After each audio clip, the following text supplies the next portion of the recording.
Alors, maintenant que vous savez pas mal ce que veut dire l'alimentation céto, je pense qu'il est très important de nommer tous les bénéfices que cette alimentation peut avoir pour les personnes qui choisissent de l'adopter. Alors, je vais aller un peu de la tête aux pieds pour décrire les bénéfices. Quand on commence par la tête, écoutez, l'alimentation cétogène a été non seulement démontrée à être efficace pour l'épilepsie réfractaire, mais elle est aussi assez intéressante pour les personnes atteintes de migraines. Et on sait maintenant que c'est un traitement efficace pour plusieurs personnes qui ont des migraines classiques, donc définitivement à considérer pour cela. Au niveau des yeux, alors une alimentation qui est riche en oméga 3 peut être très avantageuse pour les gens qui ont les yeux secs. Plusieurs ophtalmologues vont recommander des suppléments d'oméga 3 pour les yeux secs. Alors d'emblée, cette alimentation, à cause de sa richesse en gras et en oméga 3 généralement, si c'est une alimentation bien complète, peut avoir ce bénéfice-là. Nez, bouche et gorge. Alors, certaines personnes qui ont des symptômes d'allergie saisonnière ont trouvé que leurs symptômes s'étaient améliorés sous alimentation cétogène. Alors, est-ce que ça s'applique à tout le monde? Peut-être pas, mais plusieurs de mes patients et plusieurs personnes autour de moi ont constaté qu'ils avaient le nez moins congestionné, moins la gorge qui gratte et les yeux qui piquent alors qu'ils ont changé à cette alimentation. L'autre chose, c'est qu'en perdant du poids, on perd du poids aussi au niveau du cou. Alors, les gens qui ont de l'apnée du sommeil et qui ont moins de gras dans le cou vont vraiment bénéficier d'une réduction de l'obstruction de leur voie respiratoire et une amélioration au niveau de l'apnée du sommeil. Alors, cela vient main dans la main avec une amélioration du niveau d'énergie. Les gens qui mangent céto vont dire, mais c'est incroyable, je me sens beaucoup plus énergique, je me sens beaucoup moins fatiguée. Et je pense qu'on mérite de comprendre le pourquoi de la chose. Alors, la diminution de la fatigue, c'est vraiment parce que quand on utilise du gras, nos mitochondries, donc les petites usines d'énergie qui sont dans nos muscles, dans toutes nos cellules, vont être beaucoup plus efficaces et vont produire beaucoup plus d'énergie pour la même quantité, je dirais, de calories consommées. Et cela veut dire qu'on va se sentir beaucoup moins fatigué. L'autre chose, c'est que quand on mange des glucides, on va augmenter notre glycémie et on augmente notre insuline qui dit à notre corps, cache-moi cette quantité de glucides à l'intérieur du corps. Et environ 2 heures après avoir mangé, on a non seulement faim, mais on a une espèce de fatigue qu'on appelle médicalement une fatigue postprandiale. On a cette espèce de j'aimerais bien faire une sieste 2 heures après avoir mangé mon repas. J'ai un petit coup de pompe, un petit coup de fatigue. Et c'est vraiment relié à la chute de glycémie qui survient après un pic d'insuline. Alors, vu qu'on ne mange pas de glucides et que notre insuline se stabilise, on a beaucoup moins de up and down, beaucoup moins je dirais, de montagne russe au niveau de l'énergie. On a une énergie beaucoup plus stable qui dure tout au long de la journée. Et ça, c'est vraiment quelque chose d'extraordinaire et de très favorable avec ce type d'alimentation. Et c'est l'une des raisons pour lesquelles les gens aiment manger de cette manière. Alors, un peu plus bas, on a notre cœur et on parle de bénéfices cardiovasculaires. Alors, pourquoi est-ce que c'est meilleur pour notre santé cardiovasculaire? Parce que cette alimentation va réduire l'inflammation. Il y aura une capsule à part sur l'obésité et l'inflammation que je vous invite éventuellement à regarder. Deuxièmement, c'est parce que notre profil lipidique qui est nuisible pour notre santé cardiovasculaire s'améliore en mangeant de manière cétogène. Et notamment, on a une réduction de notre triglycérides, une augmentation de notre HDL et souvent une stabilisation, une amélioration de notre LDL. Donc, santé cardiovasculaire. On descend Un peu plus bas, on parle sur le plan de vue estomac et digestion. Alors, plusieurs personnes remarquent que leur reflux s'améliore en mangeant CETO, en mangeant LCHF. Euh, c'est vraiment quelque chose que je trouve intéressante. Alors, est-ce que c'est le fait d'avoir réduit son obésité abdominale qui diminue la pression sur notre estomac qui offre cet avantage-là versus une diminution de l'acidité? Je pense qu'on n'a pas encore de réponse, mais c'est quelque chose qui est à explorer si vous avez des symptômes de reflux. Toujours dans la même région, on a notre foie et on sait que l'alimentation riche en glucides augmente le risque d'avoir ce qu'on appelle une stéatose hépatique sur le plan de vue médical, qui est vraiment en termes simples du foie gras. Alors, vous connaissez les petits canards qu'on gave de glucides pour en faire du foie gras.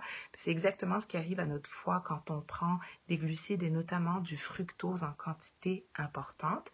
Et manger de cette manière a été montré à réduire la stéatose hépatique et c'est super intéressant parce que la stéatose hépatique peut évoluer éventuellement en cirrhose. Alors, c'est un avantage très intéressant. Toujours plus bas, on parle des intestins. Alors, si certains d'entre vous avaient des symptômes reliés à ce qu'on appelle le côlon irritable, alors je pense qu'en Europe, on parle de colopathie fonctionnelle ou quelque chose comme ça. Je ne suis pas tout à fait sûre de la terminologie plus en Europe, mais généralement, ce qu'on appelle ici le syndrome du côlon irritable va beaucoup s'améliorer avec une alimentation faible en glucides.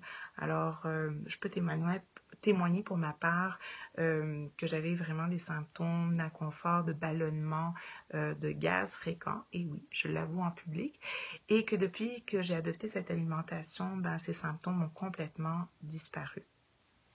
Toujours au niveau abdominal, ben, c'est la disparition de l'obésité abdominale. On perd du poids, mais on perd surtout du tour de taille. Et je pense que c'est l'un des grands avantages de cette alimentation.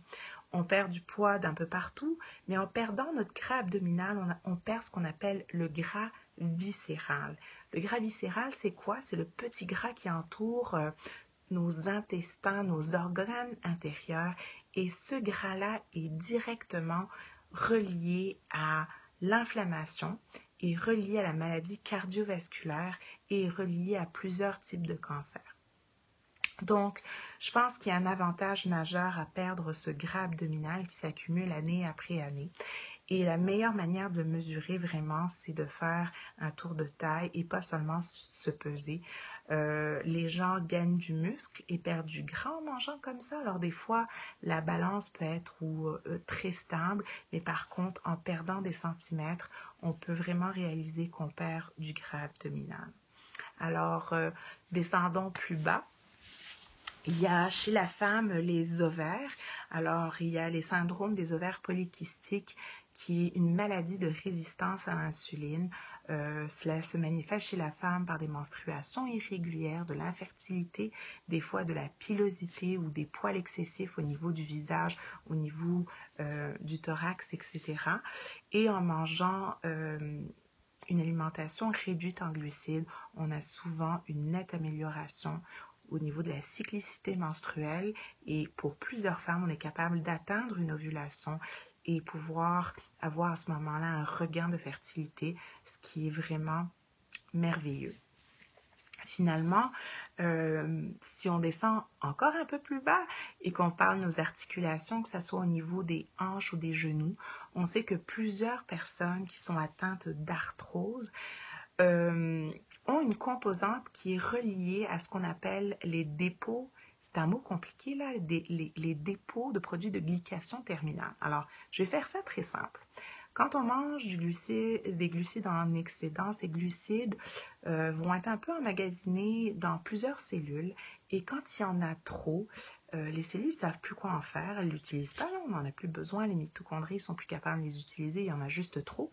Et donc, ces glucides vont aller se coller à des protéines et en faire, je dirais, comme une petite gelée. Puis cette gelée-là elle peut être au niveau articulaire et elle peut donner vraiment des douleurs, de l'inflammation articulaire.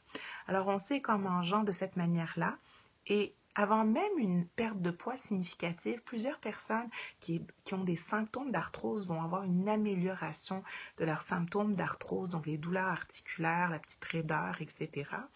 Et étant donné que cette alimentation va aussi diminuer l'inflammation causée par le gras abdominal, mais il y a souvent une amélioration au niveau des articulations à cause des douleurs inflammatoires. Là encore, certains patients qui ont des maladies articulaires inflammatoires comme l'arthrite rhumatoïde ou la spondylite ankylosante vont pouvoir avoir une nette amélioration de leurs symptômes avec une alimentation réduite en glucides. Toujours dans la même région, on parle des muscles.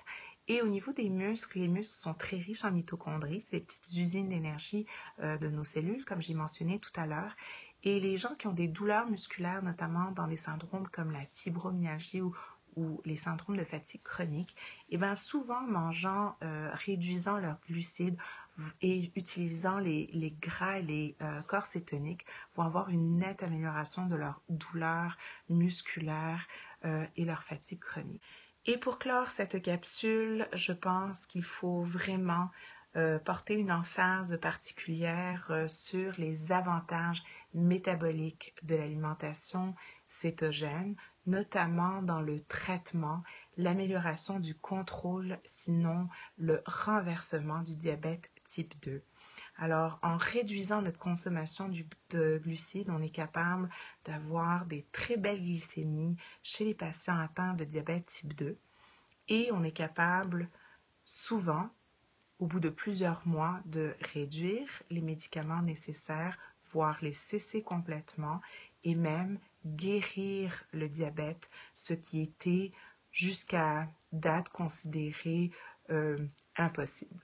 Mais une autre capsule sera à 100% dédiée à la compréhension d'un nouveau paradigme pour la physiologie du diabète et le traitement du diabète. À la prochaine. Ça fait un peu le tour de tous les bénéfices qu'on peut recueillir de ce type d'alimentation de la tête jusqu'aux pieds.